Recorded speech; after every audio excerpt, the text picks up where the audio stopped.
do so. God's been good to this church, and some amazing things have happened in the past, and some amazing things are happening now. And so it's good to be back uh, here at Riverside. In tough times, it's good to know God. In tough times, it's good to know God. And we go through life, there are times that are tough. Tonight's message deals with grapes, giants, and grasshoppers. Grapes, giants, and grasshoppers. And there's a fourth one that I'll share with you in a few moments. And this is a message that I've adapted it from an outline that I saw, but it spoke to my heart in the last few days. And before we get started in Numbers chapter 13, I want to ask you, when you see something, a project, such as if you're going to paint the inside of your house, what do you see?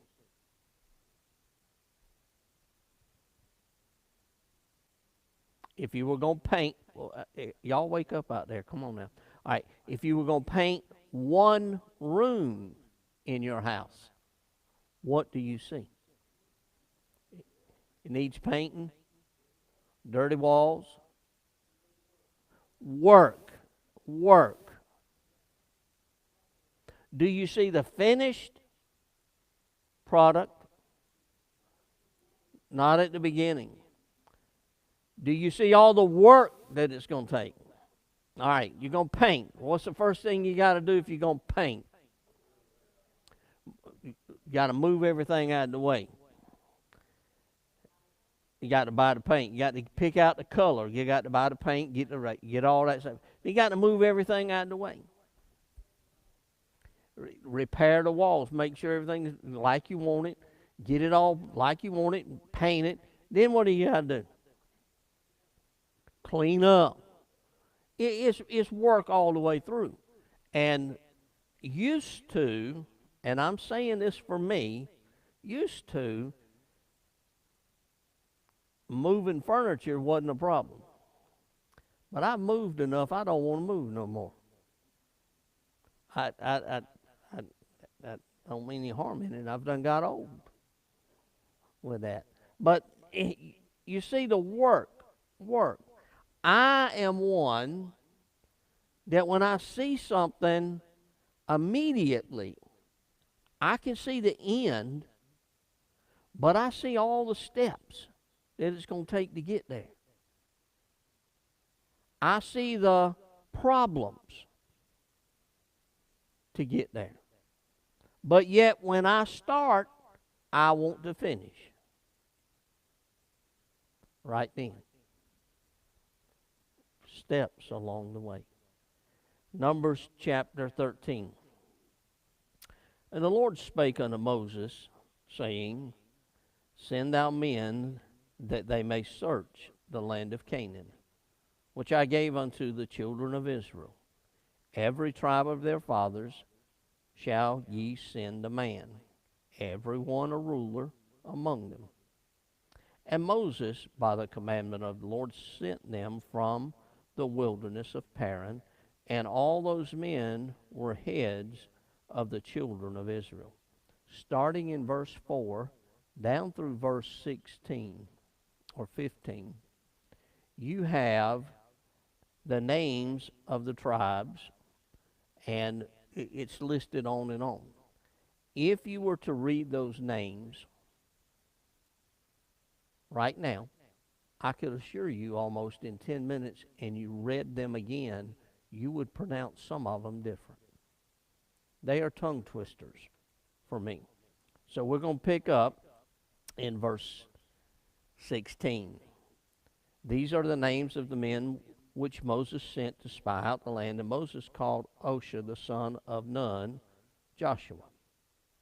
And Moses sent them to spy out the land of Canaan, and said unto them, Get you up this way southward, and go up into the mountain, and see the land, what it is, and the people that dwelleth therein, whether they be strong or weak, few or many, and what the land is that they dwell in, whether it be good or bad, and what cities they be that they dwell in, whether in tents or in strongholds, and what the land is, whether it be fat or lean, whether there be wood therein or not, and be ye of good courage, and bring of the fruit of the land.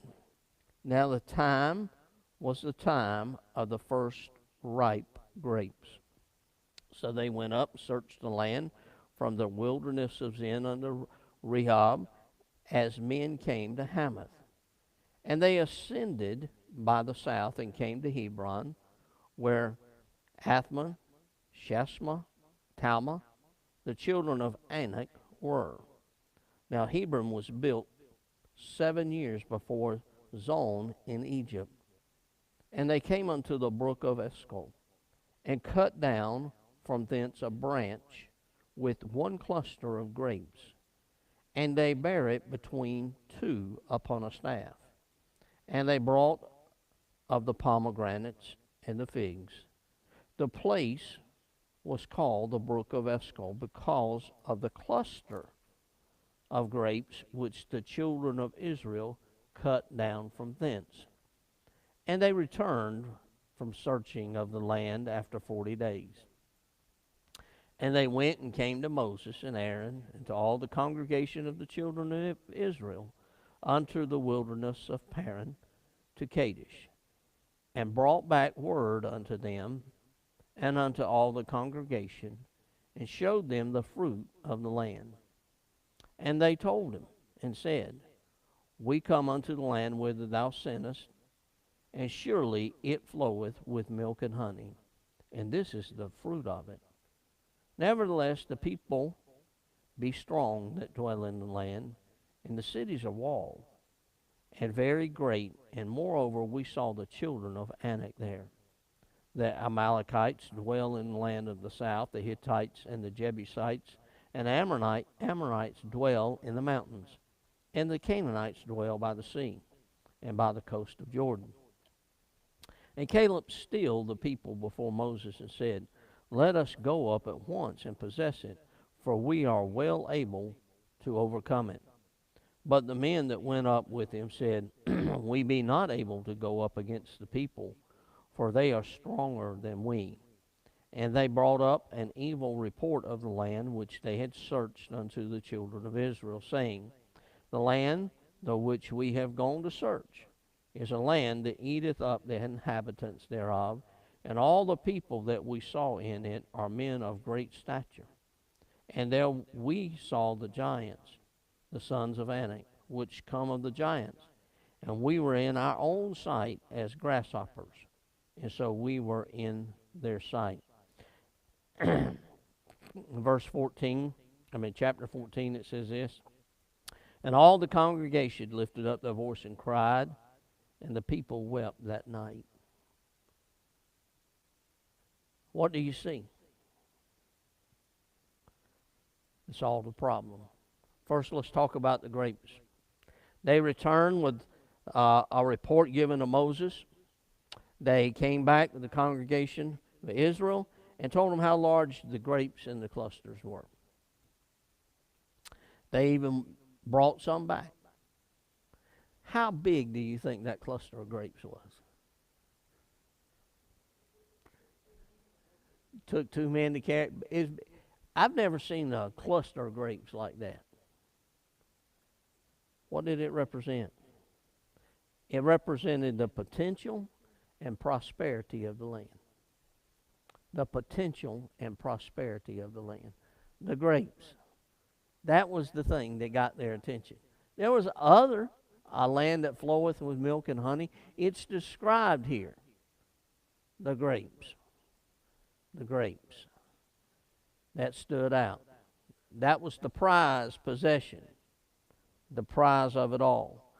God had made a promise to the people for the prosperity. As a matter of fact, he made a covenant with Abraham that he would make him a great nation. If you continue on, it was confirmed, if you will, with a covenant with Isaac than Jacob. The land was theirs. That was the promise that went with it. The grapes, I see the grapes as the finished product, the blessing. What about all the work to get there? Do you see that? Do you see the work or the finished product? The grapes were the finished product. Now, I don't know, how many of you ever had worked around a grapevine? Tell me a little bit about the grapevine. It's real easy. You just go when it's time, and it's not far off. I mean, you see them now a little bit, but it won't be, well, a few months. The grapes will be ready to pick. Is that all you have to do to a grapevine? You have to prune it, fertilize it, stake it up. Yeah, that's a problem. What else about a grapevine? Do what? Pick the grapes. That's more of a problem than you think. My grandfather on my father's side had a huge grapevine behind his house. As a matter of fact, that grapevine was like in the middle, and it was a square, about from me to Philip, square around it with the actual tree, but it's a vine, you know. It runs up in the middle, and then all around it, it was metal poles and everything, wire on it to hold it up. You could actually walk up under it. It was the neatest little thing. But my grandfather tended to those grapes, and he kept it clean around it. And you go out there and he liked grapes. I mean, it was really good, but something happened, and he cut that grapevine down. You know what happened? He went out there to get some grapes one day, and a snake was in that grapevine. That was the end of the grapevine. Right then. It won't wait till the next day. It was gone before night. He said, I'm not going to stick my hand up there and there'll be a snake in it with that. Grapes are great. They focused on the grapes. They talked about how good they were, but it was a land of opportunity, but there were obstacles. The giants. That's what they got blamed on. How would you like it if all your life was just grapes? Not the giants. Interesting, in Scripture, you find Goliath is the well-known giant. But there are giants throughout Scripture. He's not talking about the physical size only. Giants in our life, the obstacles there. The 12 spies came back. All 12 of them saw the grapes. All 12 of them saw the giants. 2 of them focused on the grapes. 10 of them focused on the giants. Do you see the obstacles, or do you see the opportunity? And I believe in life, a person at some point sees a lot of opportunity. And then I believe at another point they may see a lot of obstacles. What do you mean, preacher? I'll be real simple. When you're young, you see a lot of opportunity. When you get old, you feel a lot of obstacles. You see more with that concerning it. The door of opportunity swings open, but the hinges are the obstacles. Opportunity or obstacles. By the way, Paul talked about opportunity. As a matter of fact, let me read it to you in 1 Corinthians 16:9. It says this, "For a great and effectual door is open unto me, and there be many adversaries." I'll let you in on a little secret. Every word in Scripture is important. Every word in the Bible is important. I'm going to read it a different way, and you'll understand a 3-letter word makes a big difference here. The verse reads, "For a great door and effectual is open unto me." It says, "and there be many adversaries." It does not say, "but there are many adversaries." Opposition is all around us. And there are times in life that the opposition can become overwhelming. I think that's a human aspect of it. It can become overwhelming. But it's no surprise that God's got it all. The adversary, the problems are there. It's been said this, when you reach new levels, there'll be new devils. In other words, I believe the more opportunity in front of us, the more obstacles can come. I've seen it over, you've seen it before, and that is, you see where God's blessing, you can watch out because Satan's going to be attacking. You see it over and over again throughout Scripture and in life. All right, we talked about grapes. We talked about the giants. By the way, how big were those giants? Real big. It doesn't give their height and weight and all that. It just says they're bigger than us. Our problems in life are bigger than us. The obstacles are. The obstacles were real. As a matter of fact, the grasshoppers that are mentioned, the 12 spies returned with their report to the land, and they came to them, and then they broke the bad news and said the Amalekites, there were giants in the land, and they're all over it. The people began to panic. Caleb's the one that spoke up. He spoke up very clearly. He said, "Let's go get it now. We're ready. We can do it. Let us go up at once and possess it, for we are well able to overcome it."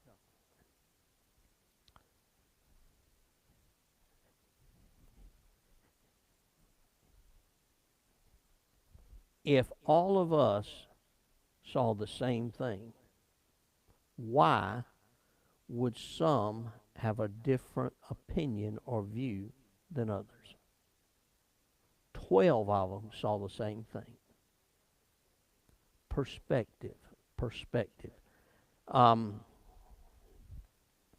had a class years ago, and it was, I don't even remember what kind of class it was, but a little illustration made sense to me, and that was, here's an object, okay? It's a pillow. Everybody see it? Okay. Now, this time, you're going to tell me what you see, and you're going to tell me what you see. Okay? It's the same pillow. It's one pillow, right? You're looking at the same thing. All right, what do y'all see over here? Lumbar support. It would be him. What does this side see? You see white. What does this side see? Stripes. Well, how can y'all see something different than them? All right, let's do it this way. Now what do y'all see? A lumbar support. I don't remember whose it was now. I'm going to put it there. But anyway, we see things different, but we see the same things. What was the difference? Why would Caleb stand up and say, hey, we can do it. And somebody else would say, no, we can't. Faith. That's the fourth G. God. Giants, or grapes, giants, grasshoppers, and God. What was the problem with it all? It was a lack of faith. That was the key. Do you know what that lack of faith cost them? 40 years. Not only it cost them 40 years, but all those that talked about it, there was only 2 that lived. They did not go. That was a big mistake. A huge mistake, because they didn't trust God in it all concerning it. The whole generation died, never saw the promised land except for Joshua and Caleb. Okay, go back to the illustration.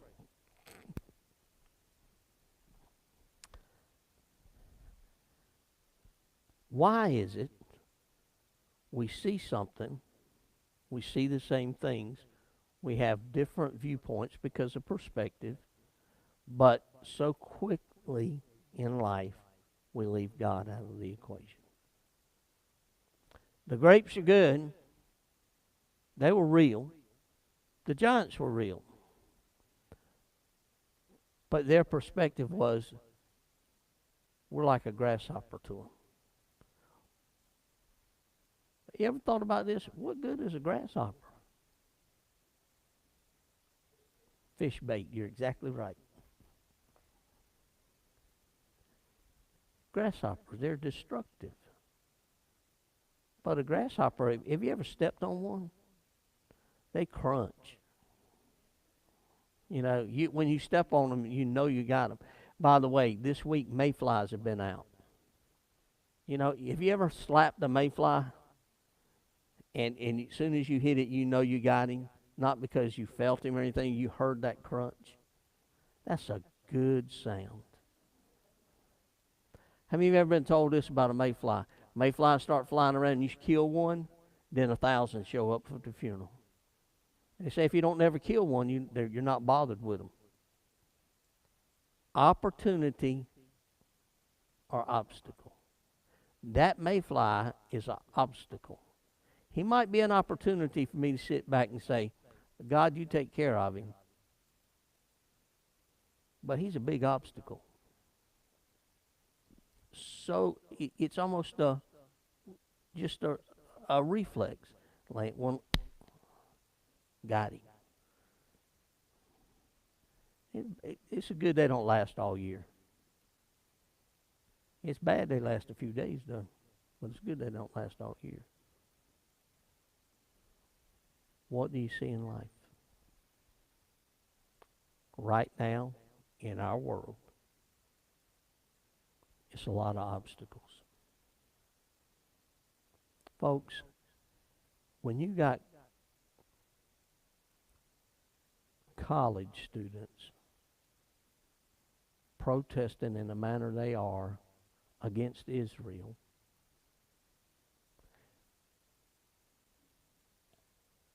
look at the obstacles that are in our country. The political mess. Yeah, and it's an election year, and it's not going to get any better anytime soon. I don't believe that. You've got a younger generation that does not have the conviction that an older generation has. They don't have the concern that an older generation has. They don't have the character that an older generation has. The list could go on and on. The obstacles are real. Folks, right here in this county, I think there were 2 buses that crashed in the last week. Folks, that road out there, it's an opportunity to go from one place to another. But look at the obstacles that are involved in it. Just 2 weeks ago, right up here, a major wreck. Sunday night, I wasn't here at church. If I had been here at church, I would have left out of the parking lot like I normally do. When I got up here around Five County Stadium, are you aware of what happened? By the way, it got reported in the news as a shooting, car crashed. I've heard nothing else about it. Absolutely nothing. I'm thinking the whole time when I first read about it, I said, yeah, if I'd been coming down the road from church, that obstacle. I normally don't tell blonde jokes, y'all know that, but I'm going to tell one.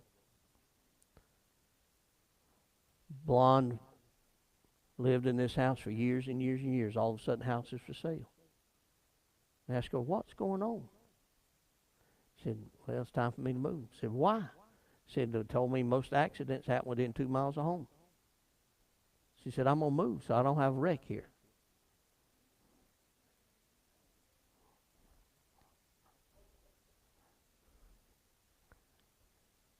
Obstacles can direct how we think. We're going to focus on the opportunity. That road has obstacles.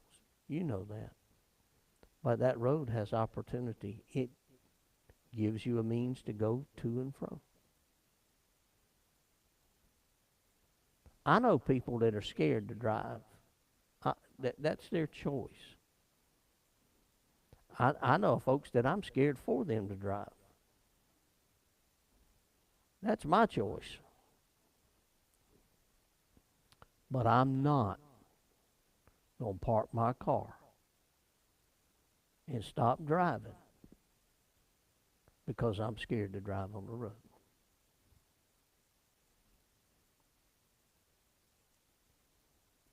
Fair enough. The land was a land that was promised to them.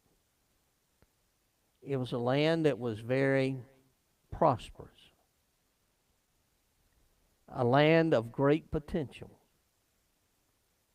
10 outweighed the 2. But the 2 were right. They should have went and did what God wanted them to do. Obstacles or opportunity, grapes, giants, grasshoppers, but don't leave out God. Whatever problems you're facing in your life, God has always been bigger than your problem. And He's always is bigger and will be bigger. Thank you for joining us at Riverside Baptist Church, Kenly, North Carolina on a Wednesday night. By the way, the United States of America is known as the land of opportunity.